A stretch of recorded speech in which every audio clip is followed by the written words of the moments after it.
Hi guys, it's me, Trudy Lee. How's everybody doing? I am doing wonderful. It's a beautiful day today. The sun is shining, the rain is gone, although we could use a lot more rain here, but it's a gorgeous day, not too hot. So I understand next week it's gonna get close to 90. So keep your fingers crossed that we'll get a cold front. I don't have to turn on the air conditioner. I haven't done it yet, and I'm trying to hold off as long as I can. So today I was meditating and just asking my spirit team, my spirit guides, what kind of message could I bring through? What do I need to talk about today? Because you guys know that I love talking about healing, and I don't really like focusing on political stuff all the time. I really don't. As a matter of fact, I rarely even watch TV anymore. My TV's on sometimes, but I'm not even paying attention to it. I can't tell you when's the last time I even watched CNN. That is the truth. And I'm really glad. But the only thing is, I'm looking at my phone and TikTok and, doing things like that instead of watching the news. But this is what I was shown. This is what message came through, and it comes directly from my spirit guide because this came out of the blue. It came out of nowhere. I would not have even thought about speaking about this. So, a lot of y'all might not know that both of my parents were alcoholics. My mother was an alcoholic, my father was an alcoholic. Although, when we were very young children, I come from a family of five children. There's no way we would have known that our parents were alcoholics because there was no alcohol in the house. There was no beer in the fridge, there was no wine. I remember that there was something at the very top of one of the kitchen cabinets that I know it was alcohol. I don't know, some kind of whiskey or something, but it was up there and it looked like nobody touched it. So I don't know. I mean, probably they were drinking it. Maybe they were drinking it and replacing it, and we didn't know about it. And maybe they were putting it in their drinks, and we didn't know about it. But they definitely did not openly drink in front of us children. And my father was the kind of alcoholic that he was either sober or falling down drunk.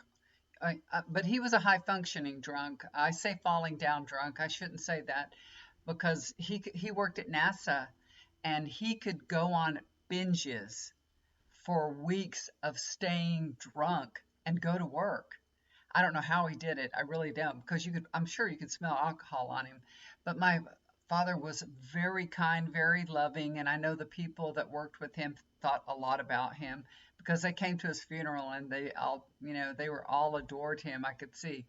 But that being said, um, he would go for months and months and months and not touch any alcohol. Now, of course, I learned this later in life because, like I said, as little children, we had no idea our parents were drinking or doing anything of the kind. But as a teenager, then we knew. So he would go for months and months and months not drinking anything because when he would drink, he would, like I said, drink for weeks until he got himself into trouble. And then he'd get into trouble and then he'd sober up and say, I'm not going to do that again. He got put in jail many times for, different things. Now if this would happen at this day and time, he would have been in big trouble because they wouldn't have stood for him being drunk. But at that time, I think that was probably back in the late 60s and the 70s. If you're out drunk, you're just drunk. You could get thrown in the drunk tank, and then let out the next day or whatever. But it's not like that anymore. But he would literally get drunk for weeks until something happened. And the last time that he got arrested for being drunk, and it was also for beating my mother. Now, I'm going to tell you that my father was the most gentle person. He was so kind and so sweet natured. He spanked me one time in my entire life, and that was because my mother forced him into it and pushed him into spanking me. And I don't even remember what it was for because, I don't know. I don't know what it was for. But he took the belt and he smacked me with it like 3 times.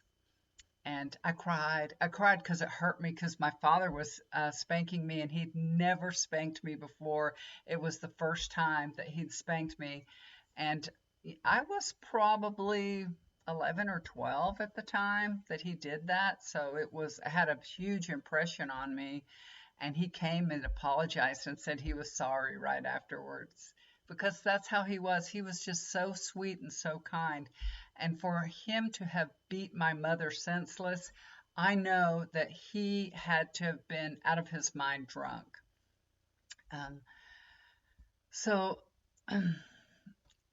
what happened was, well, another thing about my father is I have to say that um, he never cussed. He would yell or something like that, you kids settle down and things like that. But my father rarely ever cussed or anything. If my father said, damn it, we were all like, ooh, that's mad. Because he never got angry. He never got angry. He'd just say, turn the TV down, or he would yell or something like that, but he would never be violently angry or angry enough to cuss or anything like that. My mother did cuss a little more, but she wouldn't say the F word, and you better not say it around her. But my father, the only thing he would say was damn or damn it. That is the, most I'd ever heard him cuss in my life, honest to God. So my parents were having marital problems. And unfortunately, my father saw my mother with another man. She had started seeing somebody, and she married this man too. So my parents were on their way to a divorce, but they weren't divorced. And my father saw this man in my mother's car with her. So he started drinking and waited for my mother to come home. And by the time my mother got home, he was drunk out of his mind. And like I said, she didn't know that he knew. And she pulled up in the driveway, got out of her vehicle, and he came charging out of the door and, started beating her on the front lawn of our home. I say our home. I was actually married because I got married very young. So I was already married and out of the house when this happened. So my father's beating my mother on the front lawn, and of course the neighbors call the police. I wasn't there, so I don't know exactly what happened. All I know is what the aftermath was. My mother was beaten so badly she was unrecognizable. Her eyes were closed shut. I mean, they were just swollen shut. She couldn't even see out of her eyes or anything. And of course, the police came and arrested my father and took him to jail. And then I found out about it. I got a call and found out about it. And then a few hours later, my father calls me. This is before cell phones, of course, and everything. He calls me and says, will you come bail me out of jail? We had bailed him out of jail before, my husband and I. But I knew he had beaten my mother, and I knew how severe it was, how bad it was, and everything. And I was very upset, of course.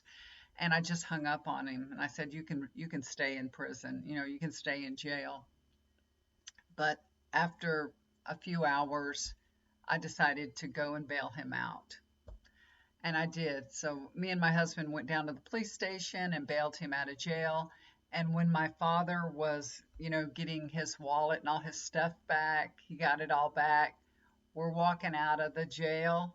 So right when we get to the doors, he turns around and he flips them off. He flips off all the officers and starts kind of raising his voice. And I'm just like pulling him out, going, you're going to get put back in jail. He was still drunk after that many hours. He had spent the whole night in the drunk tank. He had, and then he had called me in the morning, and I didn't come and get him till the afternoon, and he was still drunk. That's how much alcohol was in this man's system.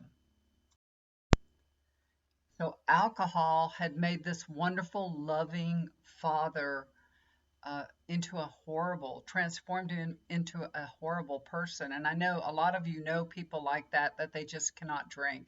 And my father was one of those. He was not a fun drunk. So, you know, that's why he would binge and then he would be sorry because he would do stupid things that he would, I'm sure, feel guilty about. Then he wouldn't drink for a long period of time. And then I don't know what would cause him to drink again, but he did it over and over and over, unfortunately.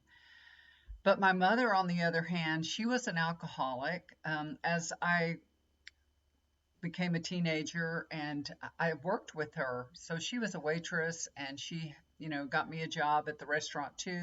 I was a hostess. First I started out bussing tables and things like that. And at the end of the night, everybody would get together in the bar and everybody would drink.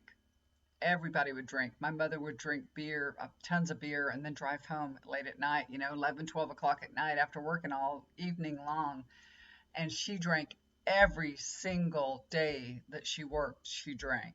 And like I said, there was not alcohol at our house. Even as teenagers, there was not alcohol in our house. I guess because they didn't want us to be drinking. So she would always drink wherever she worked, she would drink, there. But my mother was a fun drunk. She was a happy drunk. When she drank, she acted much better. Y'all have heard me talk about her before.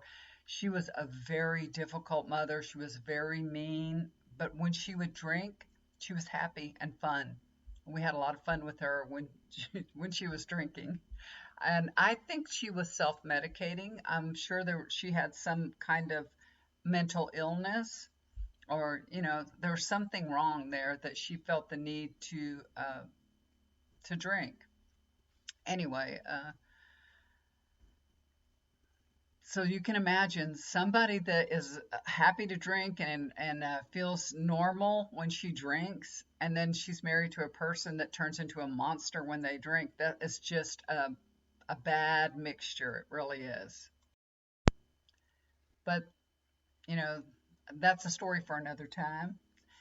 But isn't it funny that I chose a person to marry? Now, my husband will tell you that he is a non-practicing Muslim, but he grew up as a Muslim. They didn't really drink much.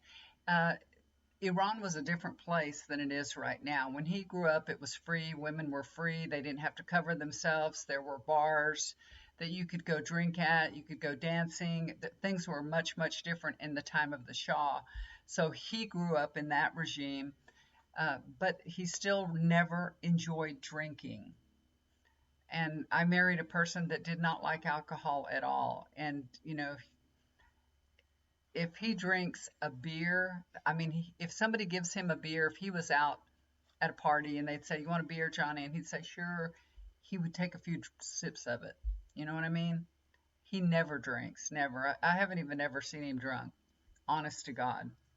So, how is it that